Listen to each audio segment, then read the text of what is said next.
কিছুদিন আগেও ভাবছিলাম যে মেসি ছাড়া কেউ নেই আমাদের, কিন্তু লাস্ট কিছু ম্যাচ ধরে আপনি দেখতে পারেন যে আপনার নট অনলি শুধু মেসি, মেসি ছাড়াও গোল করতেছে আর্জেন্টিনা। প্রথমে যদি আমি বলি আর্জেন্টিনা গোল করে, আমার মনে হয় সেই ম্যাচটা আর্জেন্টিনার জিতার চান্সেস অনেক বেশি।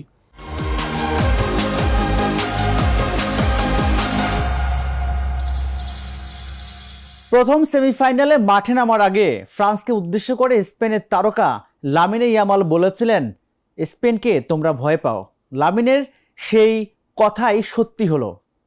ফ্রান্সের স্বপ্ন চুরমার করে 16 বছর পর বিশ্বকাপের ফাইনালে উঠল স্পেন।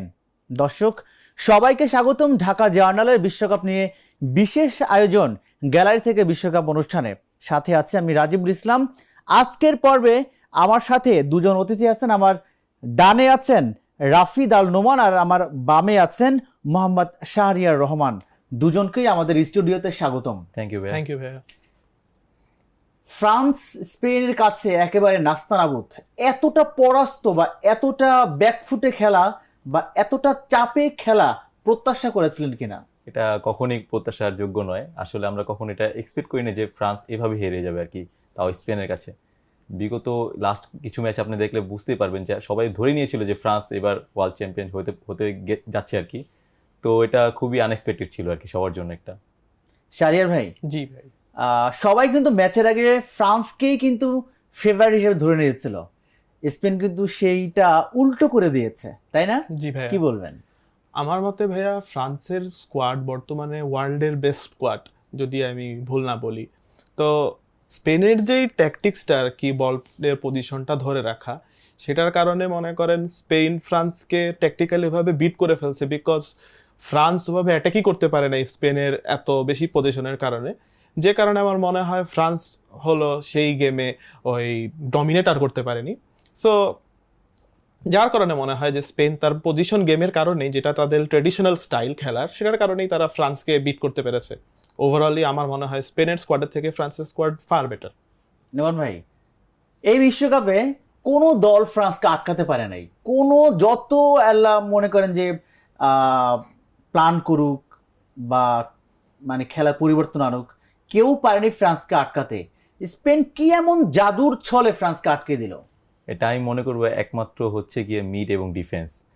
বিকজ আপনি যদি দেখতে শুধু অ্যাটাকার দিয়ে আপনি গেমটা জিততে পারেন না, যদি আপনার মিড এবং ডিফেন্স যদি আপনার উইক হয়ে যায়। গতকালকে আমি যতটুকু দেখলাম যে মানে ফ্রান্সের মিড একদম মানে স্পেন পুরো বিট করে দিল ফ্রান্সের মিডকে। তো স্পেনের যে মিডফিল্ডার, বিশেষ করে আপনার রড্রিক, পুরো গেম ও পুরো কন্ট্রোলে নিয়ে নিল জিনিসটা। ফ্রান্স এই জায়গাটাতেই আমি মনে করি পুরাটাই ধরা খেয়ে গেছে। আদারওয়াইজ আমি মনে করি যে ফুল অ্যাটাকিং পজিশনে ফ্রান্স চাচ্ছিল যে ফুল অ্যাটাকিং আমরা ম্যাচটা জিতে নেব, বাট স্পেন ফুল ডিফেন্সিভ হিসাবে এবং বল পজিশন ওরা যতটুকু রেখেছে, ফ্রান্স এই জায়গাটাতেই গেমটা হেরে গেল আর কি। শাহরিয়ার ভাই, জি ভাই। ফ্রান্সের যেই গতি, সেই গতি একদম নাস্তানাবুদ করে দিয়েছে স্পেন। জাদুটা কোথায় ছিল? জাদুটা ছিল আমি বলবো স্পেনের যে ডিফেন্ডার, তাদের একাত্মবোধতাতে। কারণ আমি মনে করি যে একটা ডিফেন্সের মধ্যে যদি কোনো কানেকশন না থাকে, তারা যতই ভালো ডিফেন্ডার হোক, তাহলে তারা মনে করেন ভালো একটা ডিফেন্স করতে পারবে না। আমি যদি ভুল না বলি, আমি ব্রাজিলের কথা যদি বলি, যে মনে করেন মার্কিনিয়স হোক, গ্যাব্রিয়েল মাগালেস হোক, ওরা নিজেদের ক্লাবের বেস্ট প্লেয়ার, কিন্তু তাদের মধ্যে কানেকশনের কমতি আছে, যে কারণে আমার মনে হয় যে তারা বিশ্বকাপে ভালো করতে পারে না। এখানে স্পেনের মোস্ট অফ দ্য প্লেয়ার এখন সব স্প্যানিশ লিগে খেলে, তাদের খেলার ধরন সেম, ইভেন তাদের মধ্যে একটা কানেকশন আছে অনেক বছর ধরে, একই কোচ আছে, একই কোচের আন্ডারে সেম ট্যাকটিক্সে খেলে, তাদের মধ্যে কানেকশনটাও খুব ভালো। যে কারণে মনে হয় ফ্রান্সের যত গতি হোক না কেন, স্পেন সেখানে ডমিনেট করতে পেরেছে তাদের নিজেদের মধ্যে ভালো একটা কানেকশন থাকার কারণে। 22 মিনিটে গোল খাওয়ার পর ফ্রান্স অনেকটাই ক্ষেপে গিয়েছিল, কিন্তু ওরা মানে ডিফেন্স ভেদ করতে পারেনি। মানে স্পেনের ডিফেন্সটাতে মনে হচ্ছে একটা দেয়াল দাঁড়িয়েছিল। সেটা তো অবশ্যই। মানে এমবাপ্পে, তারপর হচ্ছে যে ওর যারা আছে, অলিসে, তারপরে দেমবেলে, মানে ওরা সবাই দুর্দান্তই খেলেছিল, কিন্তু স্পেনের ডিফেন্স ভাঙতে পারেনি। মনে হচ্ছে একটা পাথরের দেয়াল দেয়া ছিল। এই পাথরের দেয়ালটা ওরা কিভাবে তৈরি করলো? এটা আসলে টোটালি আমি মনে করবো না এক্সপিরিয়েন্সের একটা বিষয়, এটা হচ্ছে কি টিম ওয়ার্কের একটা বিষয়। যেহেতু আপনি দেখতে পারবেন যে লাপোর্তে এবং কুবার্সি সেন্টার ব্যাক যে দুইটা আর কি স্পেনের, ওদের মধ্যে যে কম্বিনেশন, এটা আমি মনে করি ওয়ার্ল্ড কাপের মধ্যে বেস্ট কম্বো ছিল ডিফেন্ডার হিসাবে। বিকজ অফ আপনি যদি স্পেনের এবার যদি ডিফেন্সের হিসাব দেখতে চান, স্পেন পুরো ওয়ার্ল্ড কাপে মাত্র একটা গোল কনসিডার করেছে, যে জায়গায় ফ্রান্স হয়তো অনেকগুলো গোলই কনসিডার করেছে। এদিক দিয়ে ডিফেন্সিভ দিক দিয়ে স্পেন অনেকটা এগিয়েছিল। আর কুকুরেলা যে কিনা রিসেন্টলি জয়েন হয়েছে রিয়াল মাদ্রিদে, ওর পারফরমেন্স আমি নিজে হতবাক, আমি অ্যাজ এ বার্সা ফ্যান হিসেবে বলবো যে ওর পারফরমেন্স ছিল এক দুর্দান্ত, যেটা আনএক্সপেক্টেড ছিল যে এইভাবে ও ব্লক করে ফেলবে প্লেয়ারগুলোকে, অ্যাটাকিং পজিশনের প্লেয়ারগুলোকে। লাস্ট মোমেন্টে লাস্ট মোমেন্টে এমবাপ্পে ঢুকে গেছিল, ওই মোমেন্টে যে বলটা একদম ক্লিয়ার করে দিয়েছে। তো এই জায়গাটার দিক দিয়ে ফ্রান্স ওই জায়গাটা আরো কনফিউজ হয়ে গেছিল যে আমরা পারতেছি না, আমরা মানে ডিফেন্সটা ব্লক মানে বের করে যে যাবো ওই দিক দিয়ে পারতেছিল না আর কি। এই জায়গাটাই ডিফেন্সের জন্য ওরা বেস্ট কম্বো হিসাবে আর কি, ওরা জুটিটার জন্য আর কি ফ্রান্স পারলো না। শাহরিয়ার ভাই, মানে এমবাপ্পেরা গোলবারে এত চেষ্টা করেছে, ওরা অনেক একটা সময় ওরা বিরক্ত হয়ে গেছে যে বল যাচ্ছে না কেন, কোথায় সমস্যা, এখানে কি স্পাইডারম্যান নেমেছে স্পেনের পক্ষে, এরকম একটা পজিশন মানে অবস্থা ছিল কিনা? স্পাইডারম্যান নামে নেই, তবে একজন ওয়াল নেমেছে যে আমি মনে করি ভবিষ্যতের one of the best centre back হবে, সেটা হলো পাউ কুবার্সি। আইমেরিক লাপোর্তের যেই এক্সপিরিয়েন্সটা, সেটার সাথে পাউ কুবার্সির পাউ কুবার্সির সেই নিজের মধ্যে যে ভালো ডিফেন্সটা, সেই দুইটার কম্বিনেশনে এবং তাদের দুজনের কানেকশনের কারণে এমবাপ্পে বলেন, অলিসে বলেন, দেমবেলে বলেন, কেউই সেই ডিফেন্সটা ভাঙতে পারেনি আমার মনে হয়। ফ্রান্সের খেলা তো বরাবরই গতিময় খেলে ওরা, কিন্তু গতকাল রাতে ওরা কি সেই গতিটা খেলতে পেরেছে? না, আমি মনে করি যে ট্রাই করছিল, এমবাপ্পে বলেন, ডেমবেলে বলেন, ওলিসে বলেন, ওরা বেস্টটা দেওয়ার ট্রাই করছিল, কিন্তু স্পেনের মিডটা যেভাবে আর কি কন্ট্রোল করছে, তো ফ্রান্সের যে মিড থেকে যে অ্যাটাকিং যে ডেলিভার হবে, বলগুলো যে ডেলিভার হবে বা ডিফেন্স থেকে যে বলগুলো ডেলিভার হবে, আপনি যদি স্পেনের গেমটা দেখেন, ওদের কিন্তু ডিফেন্ডার সহ গোল করেছিল লাস্ট ম্যাচে। তো ওদের ডিফেন্ডারগুলো এবং মিডগুলো কিন্তু অ্যাটাকিং পজিশনে গিয়ে ওরা বল ডেলিভার করতে পেরেছিল, সক্ষম হয়েছিল। আর বল রিকভারি যে একটা টাইম থাকে, ধরেন আপনার যদি স্পেনের বল রিকভারি ওরা 10 থেকে 12 সেকেন্ডের মধ্যে বলটা রিকভার করে ফেলেছিল যদি ফ্রান্সের কাছে যদি বল যেয়ে থাকে।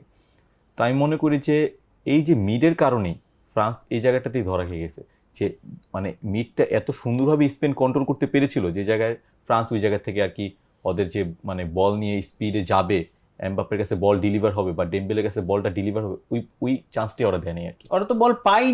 এক্স্যাক্টলি, আপনি পজিশনটা দেখেন, কত পজিশন। এক্স্যাক্টলি, ওদের কাছে বলটা যে দিবে, মানে ফ্রান্সের কোনো মিড বলেন, যেমন আপনার ফ্রান্সের মিডে চুয়ামিনি ছিল, তারপর আর কি জানি ছিল, বেস্ট ডিফেন্ডার ওখানে ছিল। তো ওরা একদম ঘাবড়ে গেছিল স্পেনের মিড হিসেবে। আর স্পেনের জাস্ট একজন মিড বলবো, আপনি রড্রি, ও পুরা ফ্রান্সের মিডকে পুরো ব্রেক করে দিয়েছে আমি মনে করি। আর ওদিক দিয়ে যদি আপনি দানি অলমোর কথা বলেন, ও একদম ডিফেন্স থেকে শুরু করে অ্যাটাকিং মুডেও চলে যায়। আপনার গেমটা যদি দেখে থাকেন, ও উপর থেকে নিচ পর্যন্ত ও কিন্তু স্পিডের মধ্যে ছিল, রানিং ছিল, যে জায়গা থেকে আর কি আমি মনে করবো যে ফ্রান্সের যে মিডটা ওরা গুছাতে পারেনি, কারণ সবাই প্রেসের মধ্যে ছিল। আপনি স্পেনের ডিফেন্স বলেন বা মিড বলেন, ইভেন গোলকিপার শো করে সে প্রেস করা শুরু করে দিয়েছিল, যে ওদেরকে আমরা চান্সই দিব না, যে ওদের বল আসবে, কেউ অ্যাটাকিং পজিশনে যাবে, ওই চান্সটা আর কি স্পেন দেয়নি ওদেরকে। প্রথম যে গোলটা, পেনাল্টি যে গোলটা হয়েছে, সেই গোলটা নিয়ে অনেকেই অভিযোগ জানিয়েছে যে আসলে এটা হয় না, পক্ষে বিপক্ষে। ফ্রান্সের কোচ দিদিয়ের দেশম সেও কথা বলেছে যে আসলে রেফারির এমন সিদ্ধান্তে আমরা হতাশ, আর এমন রেফারি সেমিফাইনালের মতো ম্যাচ মানে কভার করার জন্য বা পরিচালনা করার জন্য যোগ্য কিনা, সেটা নিয়ে কি বলবেন? দেখেন, আমার মনে হয় রেফারি ঠিক ছিল, রেফারি ডিসিশনই সঠিক ছিল, কারণ আমার মনে হয় সেই জিনিসটা সেইটা পেনাল্টি ছিল। এবং ফ্রান্স বলেন, অন্যান্য যে কোনো টিম বলেন, পেনাল্টি নিয়ে বা রেফারি নিয়ে তখনই দোষারোপ করবে যখন তারা সেই গেমটাকে কন্ট্রোল করতে পারবে না, সেই গেমটাকে ডমিনেট করতে পারবে না। তারা আমার মনে হয় বিভিন্ন ধরনের অজুহাত খুঁজবে যে না, এই সমস্যাটার কারণে, এই রেফারির কারণে আমরা হয়তো আজকে ম্যাচ জিততে পারিনি। বাট আমার মনে হয় তারা হয়তো আরো ভালো মতো এফোর্ট দিতে পারতো, যার দরুন তারা হয়তো ম্যাচটা জিততে পারতো। নোমান ভাই, এবারে বিশ্বকাপে রেফারি নিয়ে কথা হচ্ছে, আর্জেন্টিনা, মিশর বা প্রতিটা ম্যাচ নিয়ে কিন্তু কথা হচ্ছে। আসলে এবারের রেফারিদের ভিতরে কি কোনো সমস্যা আছে? এটা টপিকটা হচ্ছে একটা ফান টপিক আমি মনে করি, বিকজ আপনি যদি আগের না, এই নিউজগুলো কিন্তু বিশ্ব মিডিয়ায় আসতেছে, হ্যাঁ, আবার অবশ্যই। ভালো ভালো লোকও কথা বলতেছে, অবশ্যই আপনি রেফারিরাও কথা বলতেছে, সাবেক ফুটবলাররাও কথা বলতেছে, জি মানে রেফারিদের পক্ষপাতিত্ব নিয়ে, যে কেউ কেউ অভিযোগ দিচ্ছে যে রেফারিরা পক্ষ টানছে বড় দলের, ছোট দলগুলোকে সেটা- ছোট দল বিপক্ষে সিদ্ধান্ত দিচ্ছে। না সেটা আমি এক হিসাবে ফান হিসাবেই দেখবো, বিকজ অফ আপনি যদি বর্তমান আপনি রুলস কিছুটা চেঞ্জ হয়েছে ওয়ার্ল্ড কাপে, ঠিক আছে, এবার রুলস চেঞ্জ হয়েছে। যদি আপনি গত বিশ্বকাপ যান বা এর আগের বিশ্বকাপ যান, ভিআরের কিন্তু আগে কিন্তু কোনো রুলস ছিল না। আপনি মাঠে নামতেছেন, আপনার সামনে হচ্ছে গিয়ে 50 থেকে 60টা ক্যামেরা আপনাকেই ফোকাস করে রাখতেছে। ওই জায়গা থেকে যখন রেফারি একটা কল দিচ্ছে, ওই জায়গায় তো ভিআর অবশ্যই আছে। হ্যাঁ, আপনি বলতে পারেন যে রেফারি কেন আর্জেন্টিনার বিপক্ষে হোক পক্ষে হোক বা আদার্স কোনো টিমের পক্ষে ওই জায়গায় কেন ভিআর চেক করছে না, এটা রেফারি ডিসিশন হয়ে থাকে নর্মালি। দেন ও ভিআর যখন কল করবে যে না ওর সন্দেহ হচ্ছে এই জায়গাটার মধ্যে, যে জায়গাটা ফল্ট হচ্ছে, দেন ও রেফারিকে বলবে যে তুমি চেক করো। কিন্তু আমরা আসলে কি অনেকেই জানি না, না জেনে আর কি, যেমন ব্রাজিল ফ্যান বলুন বা পর্তুগিজ ফ্যান বলুন, না জেনে আমরা দুই একটা কথা বলে ফেলি, যে জায়গা থেকে আমি মনে করি টোটালি একটা ফান টপিক হিসাবে মনে করি। হ্যাঁ, আপনি বলতে পারেন কিছু কিছু বড় বড় মিডিয়াতে কেন আলোচনা হচ্ছে এইসব বিষয় নিয়ে। আসলে আলোচনা হবে না কেন, যখন একটা টিম এতটা দুর্দান্ত ফর্মে, যেমন আপনি মিশরের কথাটা বললেন, এতটা ভালো খেলার পর যে ছোটোখাটো দু একটা ডিসিশনের কারণে যদি ওই জায়গা থেকে বেরিয়ে আসে বা ছিটকে পড়ে যায়, তখন অবশ্যই ওই টিমের একটা নিজের প্রতি একটা খারাপ লাগাটাই স্বাভাবিক। তো ওরা অবশ্যই এটা নিয়ে তর্ক বিতর্ক করবে। এখন একটা বড় ইন্টারন্যাশনাল টিম যদি বিভিন্ন কথা মিডিয়াতে যে বলে, তো মিডিয়ারাও কথা বলবে বিষয়টা না, দ্যাটস এটা হাইপ আর কি অটোমেটিকলি ক্রিয়েট হয়ে যায়, আমি মনে করি। শাহরিয়ার ভাই, আপনার কি মনে হয়, মানে এবারের রেফারিরা কি বিশ্বসেরা নাকি একটু নিখুঁতহীন সিদ্ধান্ত দিচ্ছে? দেখেন, রেফারিরা তো কখনো নিখুঁতহীন ডিসিশন নিতে পারবে না। তাদের মধ্যে ভালো আছে, খারাপ আছে, কম বেশি ভুল করবে, কিন্তু তার ব্যাকআপ হিসেবে ভিআর আছে, অনেকগুলো ক্যামেরা আছে, তারা সেই সিদ্ধান্তটাকে রিচেক করে সেই সিদ্ধান্তটাকে সঠিক করতে পারবে। তো বিভিন্ন মানুষের কথা আছে রেফারিং নিয়ে। তা আমি মনে করি যে আর্জেন্টিনার বিপক্ষে ওয়ার্ল্ডের অলমোস্ট সবকটা টিমেরই সমস্যা আছে, সবকটা ফ্যান বেসেরই সমস্যা আছে। কেন আমি বলি যে যখন 18 সালে ফ্রান্স ওয়ার্ল্ড কাপ জিতে, তখন কারো কোনো সমস্যা ছিল চিলাচিলি না। নাই, সমস্যা নাই। 14 সালে জার্মানি ওয়ার্ল্ড কাপ জিতে, তখন আর্জেন্টিনার সাথে অনেক খারাপ হয়েছে, আর্জেন্টিনা অনেক জিনিস থেকে বঞ্চিত হয়েছে, অনেক সুযোগ থেকে বঞ্চিত হয়েছে রেফারির কারণে। তখন আর্জেন্টিনার সাপোর্টারে কিছু বলে নেই। আমি যদি আরও পিছনে যাই, 2002 সালের ব্রাজিলের যেই ওয়ার্ল্ড কাপ জয়টা, সেটা অনেক বিতর্কিত একটা জয় আমার মনে হয়। সেটার সেমিফাইনালে হোক, তার আগে হোক, অনেক বিতর্কিত কিছু কাহিনী হয়েছে। তো তখন কারো কোনো, আমি দেখিনি যে কেউ কোনো প্রতিবাদ জানিয়েছে হ্যান ত্যান। তো আমার মনে হয় যে আর্জেন্টাইন যে সাপোর্টার গ্রুপটা, তারা খুব হাম্বল, সেটা ওয়ার্ল্ড ওয়াইডই।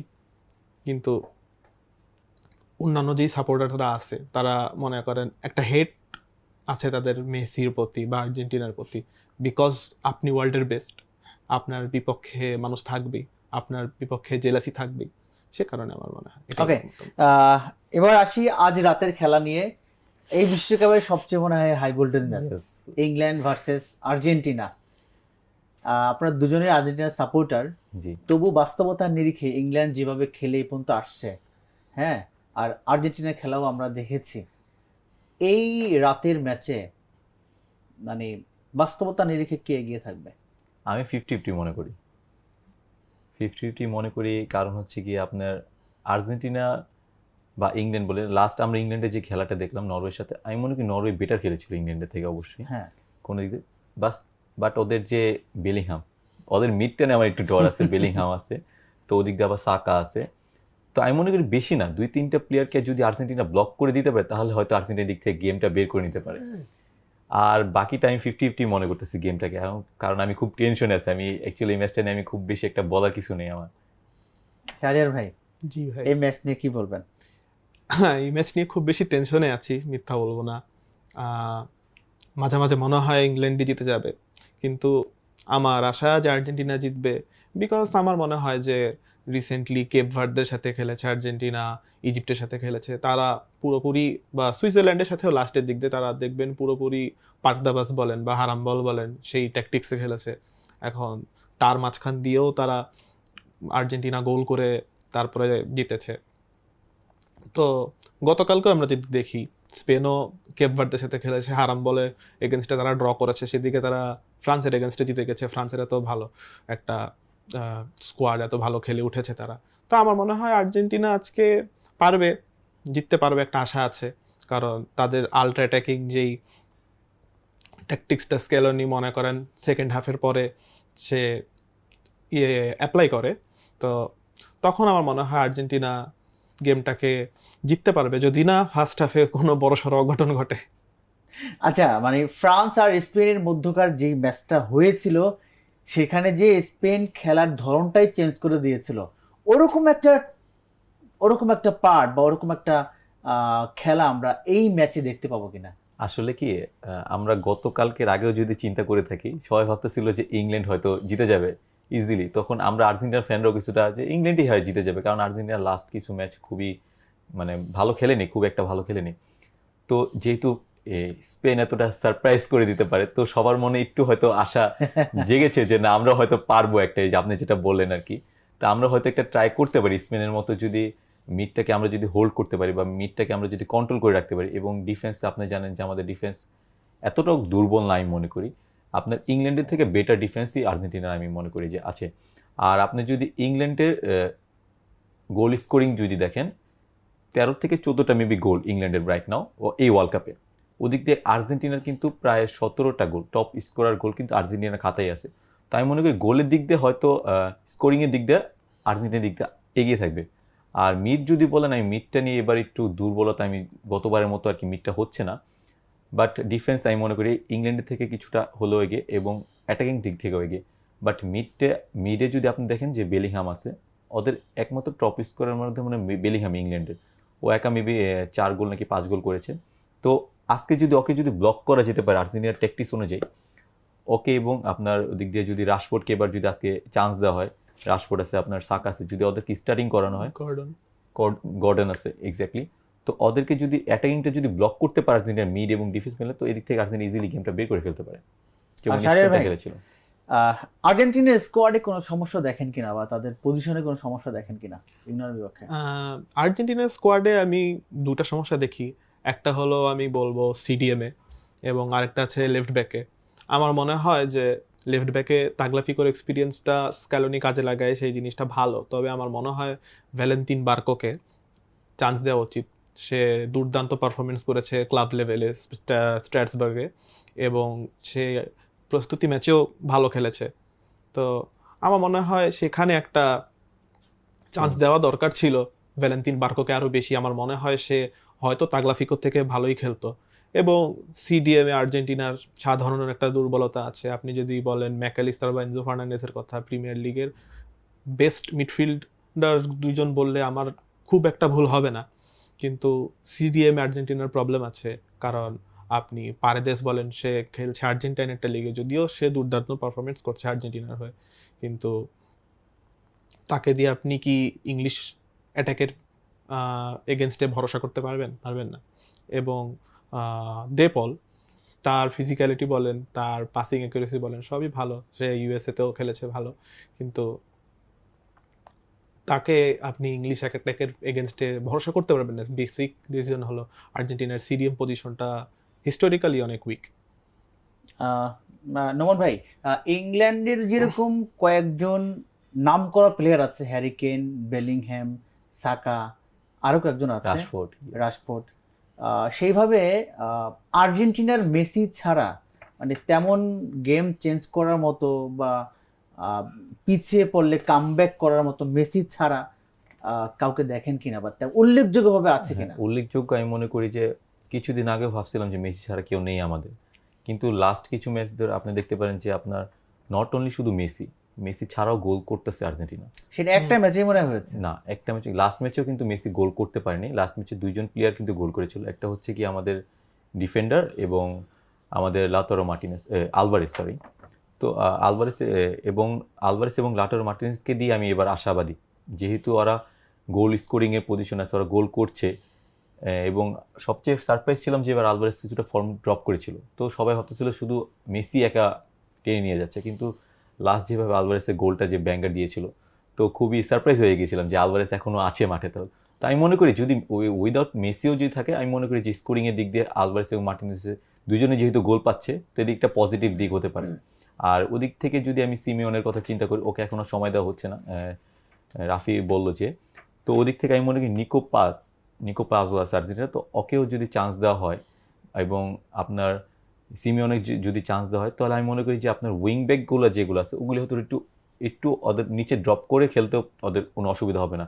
যখন উইং ব্যাকগুলো আপনার উপরের দিকে উঠে যাচ্ছে, তখনই আর্জেন্টিনা কাউন্টারে গোল খেয়ে যাচ্ছে।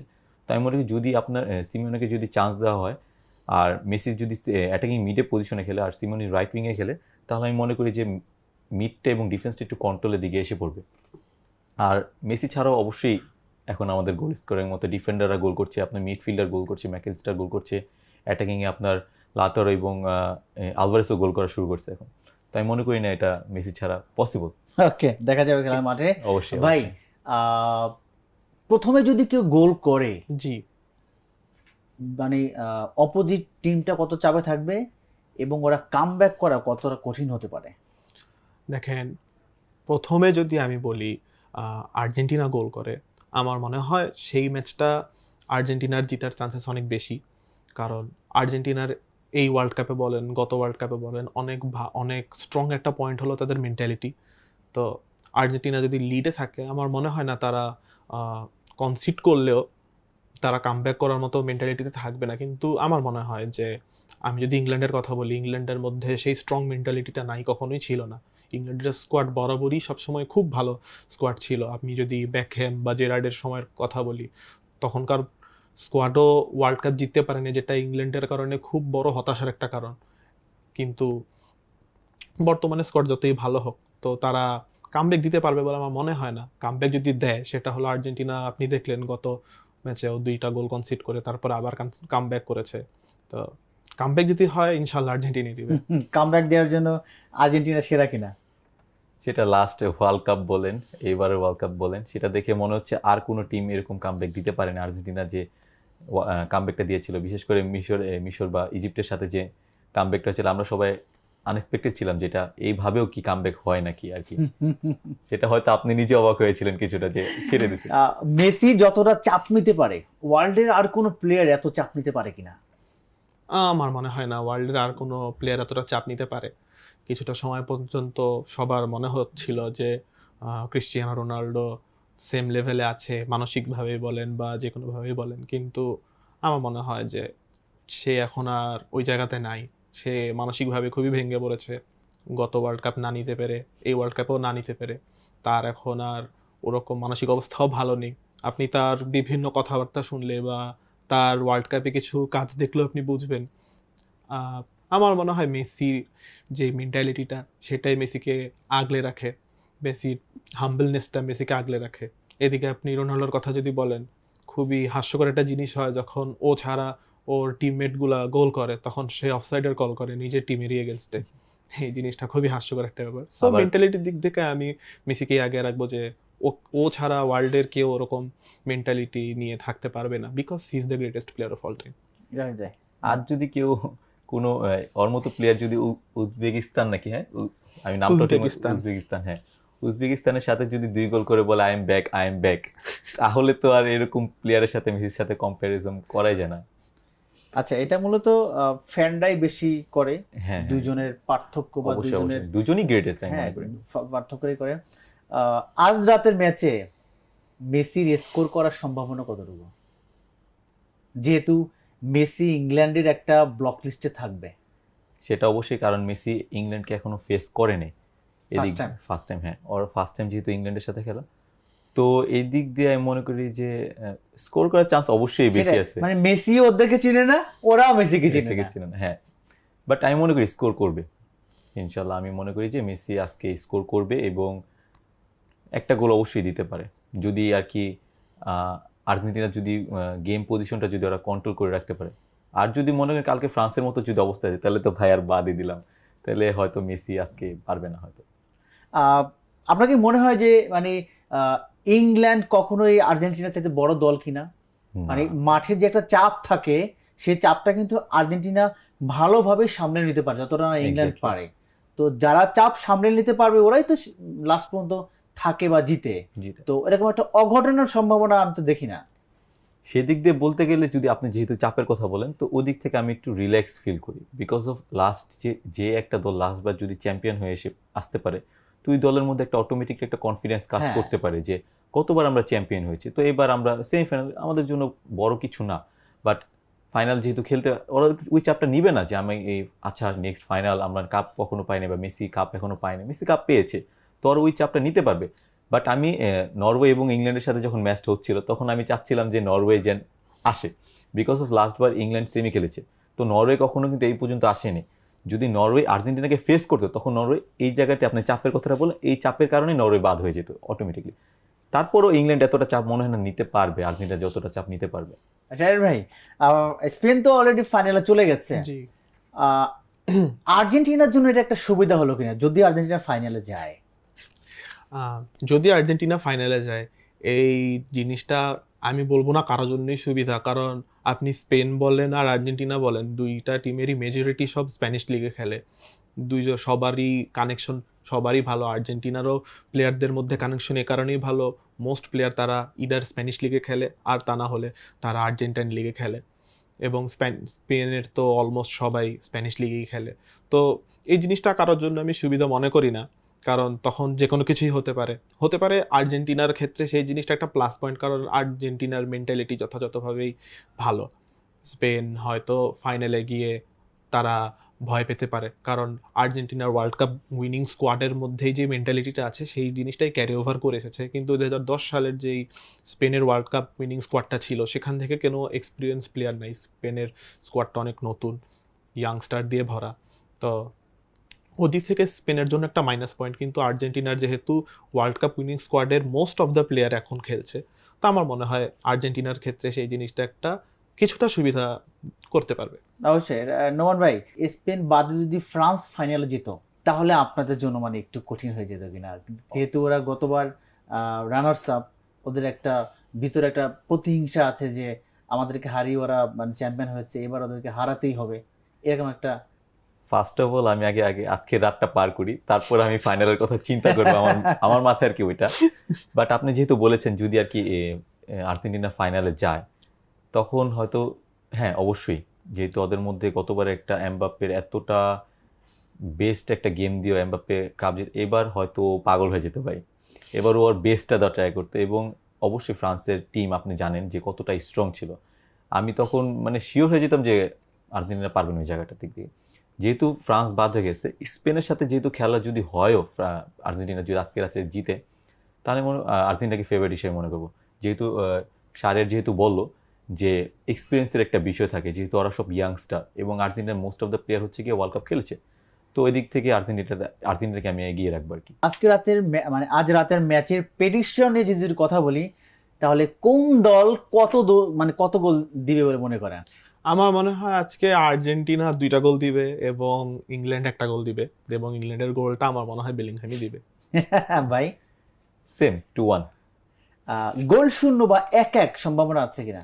হ্যাঁ, 1-1 হওয়ার চান্সেস আছে বা 2-2 হওয়ার চান্সেস আছে, আর ম্যাচটা মেবি এক্সট্রা টাইমে যেতে পারে যদি শুট আউটে যায়। Obviously Argentina. ওদের পিক ফোরও কিন্তু নট অনলি পিক ফোর্ট, আপনার দেখতে হবে যে আপনার গোল কে দিচ্ছে, পেনাল্টি শুটারে কে কে আছে।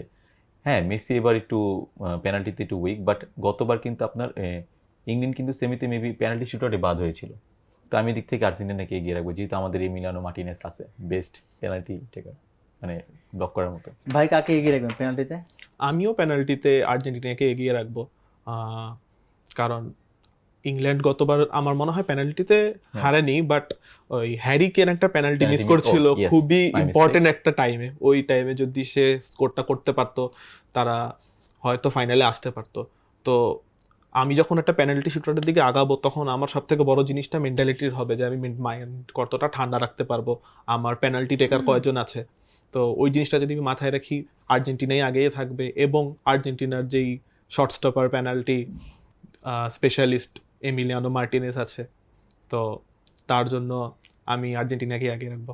ওকে, শেষ হাসি কে হাসবে সেটা দেখার জন্য এখন পুরো বিশ্ব অপেক্ষা করছে, অবশ্যই ইংল্যান্ড নাকি আর্জেন্টিনা। আজকের শোতে আসার জন্য আপনাদের দুজনকেই ধন্যবাদ। Thank you. দুর্দান্ত আলোচনা হয়েছে, আশা করি দর্শক দেখে খুব আনন্দিত হবে। অবশ্যই, এবং থ্যাংক ইউ ইনশাআল্লাহ। জানাচ্ছি ঢাকা জার্নালকে আমাদের এত সুন্দর একটা প্রোগ্রামে আবার জি। ইনভাইট করার জন্য। আপনাদেরকেও অনেক ধন্যবাদ। থ্যাংক ইউ ভাইয়া। দর্শক এতক্ষণ দেখছিলেন ঢাকা জার্নালের বিশ্বকাপ নিয়ে বিশেষ আয়োজন গ্যালারি থেকে বিশ্বকাপ অনুষ্ঠান। এতক্ষণ এই পর্যন্তই, দেখা হবে পরবর্তী পর্বে।